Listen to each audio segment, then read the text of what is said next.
Welcome back, guys. Today I'm going to show you how to turn your car's door panels from this to this. Now the only tools we're going to use are an Allen key or Phillips head, and materials wise you might need a pair of scissors as well as double-sided tape if you want to. It's optional. So to start off, what I'd recommend doing is getting your Phillips head and getting these 3 screws out. Your Miata might have a different handle, but it should be the same Phillips head to get all of them out. And then we're gonna go ahead and for this handle, there's one Phillip inside there that you can take out. And once that's out, you can go ahead here and just pull it apart. Just pull out from the edges, and it just has rubber or plastic grommets holding it in place. You can see right there, there's one right there that has popped off already. And you're gonna go around and gently just pop them all out. You can use your hands or one of those pry tools if you want. And the top one here will just come off with the bottom one when you lift up at the end.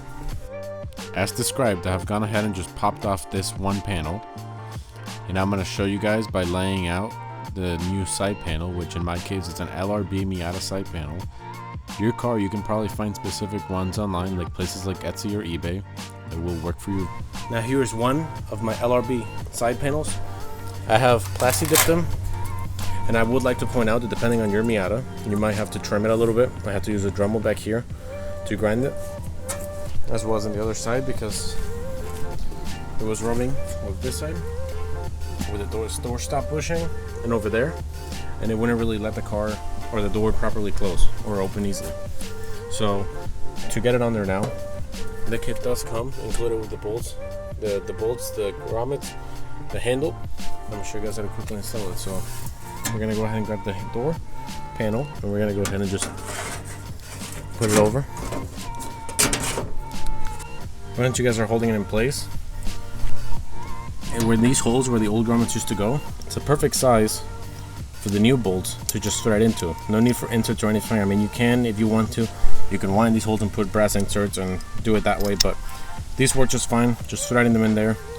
So let's do it. You're just gonna put them in there with your Allen wrench, and you're just gonna twist them on. There we go. So there's the first one in, and don't fully tighten it because we're gonna have to align the door panel a little bit. Just go in, and just like that, all the bolts are on along the side. Now it's still a little bit loose. I don't want to fully tighten yet because it's very important that when this goes in, it doesn't hang on to it. Because I've experienced, and I had this issue on the other door, that with this in, if you install it and it's not properly aligned, it can break this and not let the door handle fully open. I'll go ahead and show you guys an example. So if not properly aligned, what's going to happen is the door handle itself will hang on top of it. You won't properly be able to close it or open it or fully pull the handle. So to fix this, you have to make sure that the handle is sitting inside of it, and this is as far towards the back of the car as possible. And let's just set it in there while we screw it in, and then to make sure that it opens and closes properly. And there we go. Opens perfectly. My plastic thing is a little bit broken, so it does wobble. The hole where the screwdriver goes isn't perfect. But now we're gonna go ahead and install the door strap. The door strap comes in like this, and you take the screw, and there's a plastic grommet in there that it sits in. You can kind of see the hole through there. And you screw it in place. And once the door drops in there, you're gonna want to take this piece from your old door panel, and it literally just unbolts. Usually you're gonna find that a lot of these are broken like this, so we can screw it directly onto the holes built into the LRB.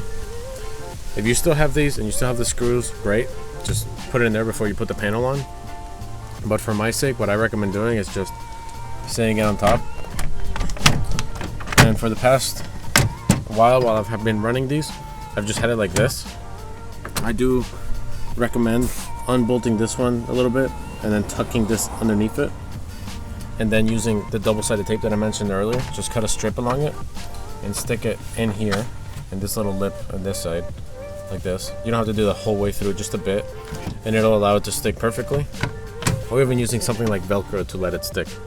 I would highly recommend that, so it's way easier to remove.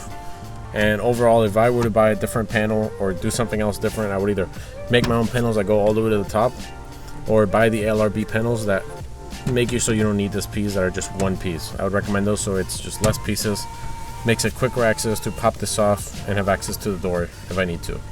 Small piece of double-sided tape in there just to hold this top piece, and now it doesn't wobble anymore. Before it'll just fall out. I'll show you guys on the other side. This is what I was referring to. It just wobbles, and when the door goes up it wants to fly out. So inside there, thin piece of double-sided tape should do it. And that's this side done, guys. That was the quick. And that's it, guys. Fully tighten all the bolts.